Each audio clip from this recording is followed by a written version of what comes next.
Every state in America is built on the same basic blueprint. Cities and towns sit inside counties, counties sit inside the state. It is the operating system of American government, and it has worked this way since the founding. But Massachusetts looked at that system and did something no other state has ever done. It abolished its own counties, not merged them, not renamed them, functionally eliminated them. 8 of 14 county governments were dissolved, and the ones that remain are mostly paperwork shells. Massachusetts does not run on counties. It runs on towns, 351 of them, and has since before the United States existed. The reason why reveals something about this state that most Americans completely misunderstand.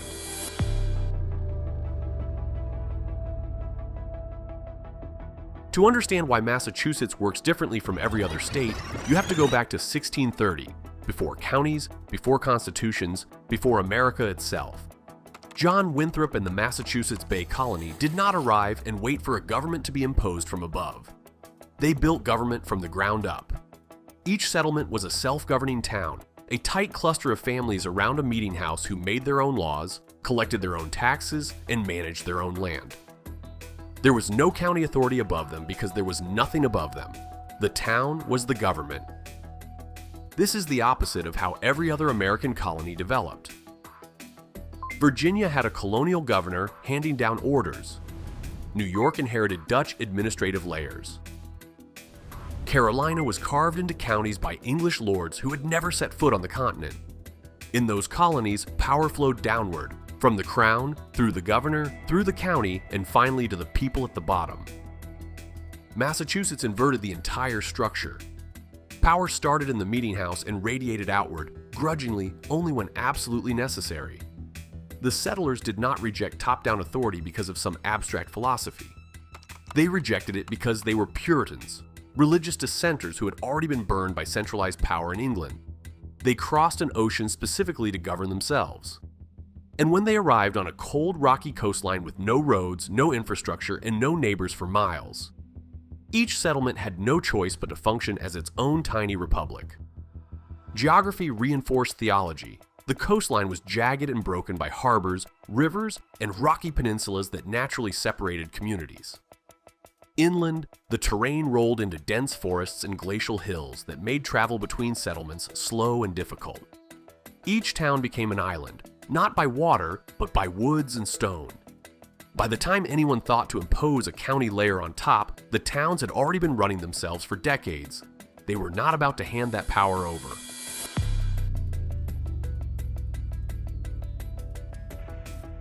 But this was not just an old tradition that faded with time. It hardened into something with no parallel anywhere in the country. Today, Massachusetts has 351 municipalities, and every single square inch of the state belongs to one of them. There is no unincorporated land. Zero. Think about what that means. In Texas, roughly 90% of the land area sits outside any city or town, governed only by the county. In Nevada, vast stretches of desert belong to no municipality at all. Even in densely populated states like California and Pennsylvania, huge rural areas fall under county jurisdiction because no town ever claimed them. Massachusetts has none of that. The towns claimed everything first, and they never let go.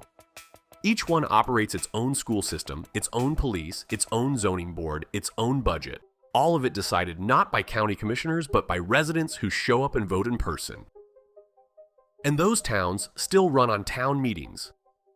Open assemblies where residents debate the budget, argue over zoning, and pass local laws by direct voice vote.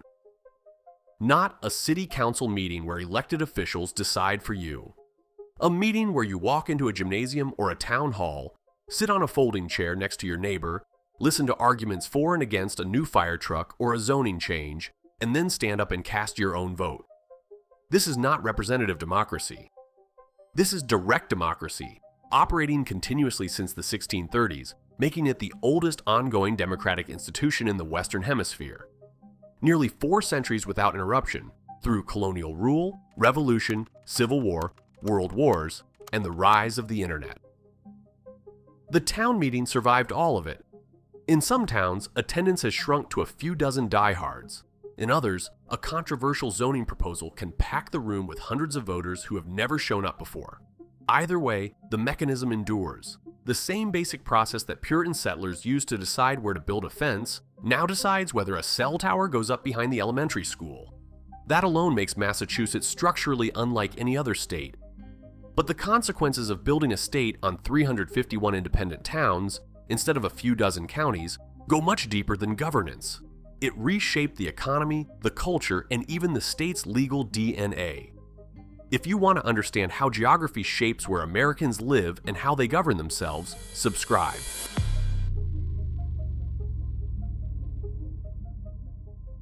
When it came time to write a constitution, Massachusetts did not follow anyone else's model, because there was no model yet. The Massachusetts Constitution of 1780 is the oldest functioning written constitution in the world. It predates the U.S. Constitution by 7 years. John Adams drafted it, and its structure directly influenced what the founders wrote in Philadelphia. Separation of powers, a bicameral legislature, an independent judiciary, a declaration of individual rights. Features Americans now take for granted were first tested here, on Massachusetts soil, in a document written while the Revolution was still being fought. Massachusetts did not just join the American experiment. It wrote the first draft. And crucially, that constitution enshrined the town system in law. It did not create counties as governing units with real power the way other state constitutions did. It protected the autonomy of towns, locking in a 150-year-old precedent as permanent law. Other states would later model their constitutions on the federal version, a top-down framework with counties as the administrative workhorses. Massachusetts had already chosen a different architecture, and its constitution made sure nobody could undo it. But if the towns held all the real power, what were the counties even doing? By the late 20th century, the answer was almost nothing.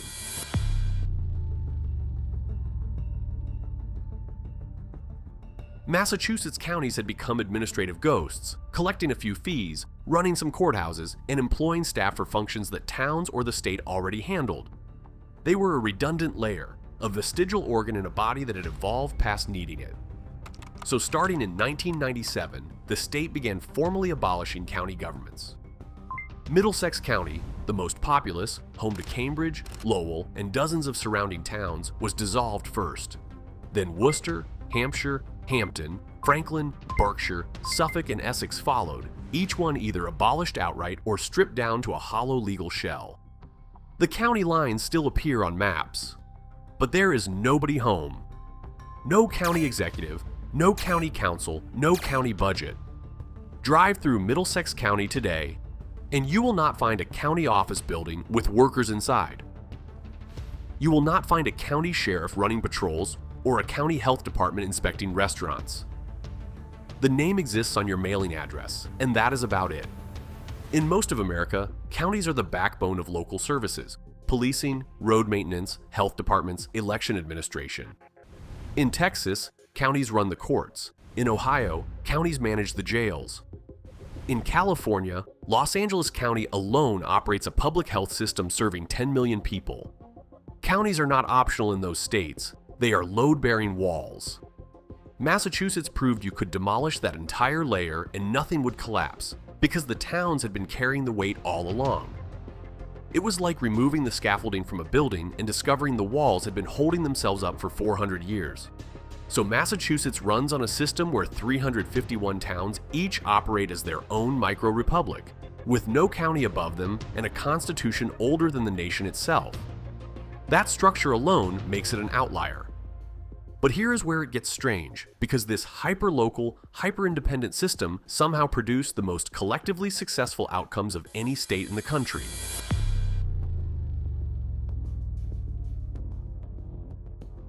You would expect 351 independent towns, each with its own budget, its own zoning, its own school system, its own priorities, to produce chaos. Fragmentation, a patchwork of winners and losers with no coordinating hand above them. And in some ways, that fragmentation is real. But the aggregate results are staggering. Massachusetts consistently ranks as the most educated state in America. Over 45% of adults hold a bachelor's degree or higher, compared to roughly 33% nationally. Its median household income sits among the highest in the country. Its public schools regularly rank first or second in the nation. Its healthcare system, anchored by institutions that grew alongside those original towns, Harvard, MIT, Massachusetts General Hospital, is among the best in the world. The state that refused to centralize somehow outperforms the states that did. The fragmentation did not prevent excellence. It may have demanded it because each town was responsible for its own outcomes with no county safety net to fall back on. If your town's schools failed, there was no county school district to absorb the blow. If your roads crumbled, no county highway department would come fix them. Every town lived or died by its own decisions, its own budgets, its own voters standing up at town, meeting and saying yes or no. That pressure, distributed across 351 independent units, each one accountable only to its own residents, created something closer to a competitive ecosystem than a traditional government. Towns that invested in schools attracted families. Towns that attracted families grew their tax base. A stronger tax base funded better services, which attracted more families. The cycle compounded over decades, then centuries, producing outcomes that top-down states struggle to match. But Massachusetts is also politically unlike any other state, and not in the way most people assume.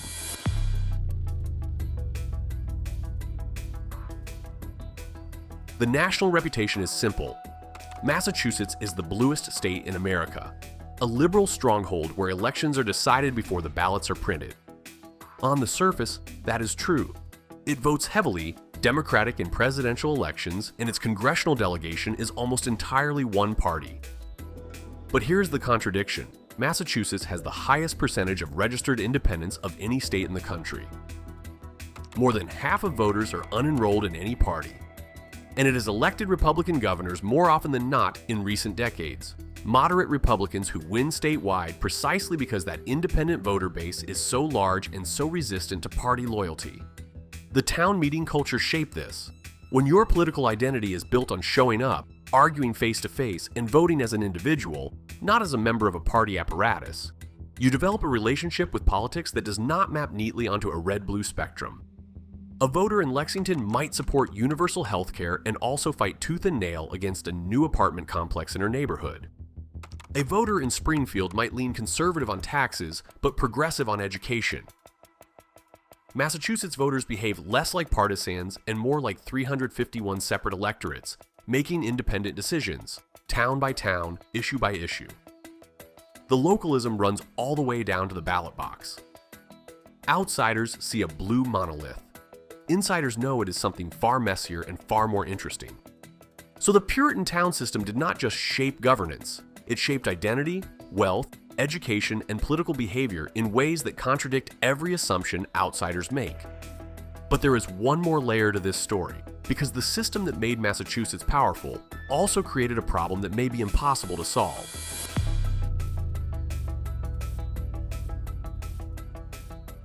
The same hyper-local control that drives excellence also creates paralysis. Every town controls its own zoning. Every town decides what gets built and what does not. And across Massachusetts, town after town has used that power to block housing. Apartments, duplexes, affordable units, anything that might change the character of their community. A proposal for a 30-unit apartment building does not go to a county planning board where regional needs might outweigh local objections. It goes to a town meeting where every neighbor with a lawn and a property tax bill gets to vote no. And they do. The result is one of the worst housing crises in America. Boston metro housing costs rank among the highest in the country. Median home prices in many towns exceed what a dual-income household with good salaries can reasonably afford. Young workers, even those educated at the state's world-class universities, cannot afford to stay. A researcher finishing a postdoc at MIT looks at apartment listings in Cambridge and does the math. A nurse trained at Mass General calculates the commute from the only town where rent is manageable and finds it is an hour each way. The pipeline works beautifully in one direction. Massachusetts attracts the brightest students in the country, trains them at some of the finest institutions on earth, and then prices them out before they can put down roots. The towns that produce the most educated workforce in the nation are now pushing that workforce toward Austin, Raleigh, and Denver, where housing exists and rents do not consume half a paycheck. The system designed for self-governance has become a system for self-protection. Each town a gated community with a 400-year-old charter and a legal right to say no. The very structure that made Massachusetts exceptional is now threatening to make it exclusive.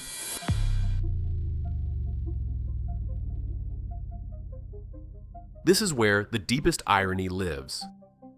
John Winthrop's original vision, the one he preached aboard the Arbella in 1630, was that Massachusetts would be a city upon a hill, a model for the world to follow.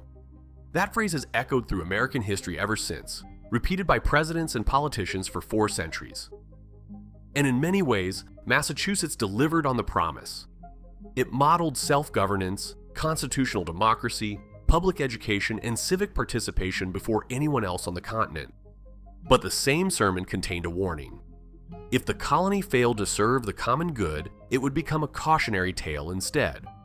Nearly 400 years later, the question is whether a state built on 351 independent towns, each one a tiny city on its own hill, can still function as a single commonwealth. The word commonwealth is right there in the official name. Massachusetts does not call itself a state. It calls itself a commonwealth, a place where wealth and governance are meant to be held in common. The tension between that ideal and the reality of 351 self-governing towns, each fiercely protecting its own interests, is the unresolved story of Massachusetts. Pull back to the wide view. Every state in America uses counties as the workhorse of local government. Massachusetts deleted them. Every state organizes land into a mix of incorporated and unincorporated territory. Massachusetts claimed every square inch for a town. Every state adopted a constitution modeled on the federal one. Massachusetts wrote the template the federal one copied. Every state's political identity can be reduced to a color on a map. Massachusetts registers more independents than party members and elects governors from the party it supposedly opposes. Massachusetts is not the opposite of every state because it is broken or because it is perfect. It is the opposite because it started from a different premise, that government begins at the town green, not at the state capital, and followed that premise further than anyone else ever dared. The result is a state that contradicts itself at every turn, radically local but nationally dominant, fiercely independent but collectively successful, founded on common good but increasingly built for private benefit. 351 towns, no counties, one commonwealth. And a 400-year-old argument about what self-governance actually means. If you want to see how geography drew similar invisible lines through other states, check out one of the recommended videos on your screen, and if you have not already, subscribe.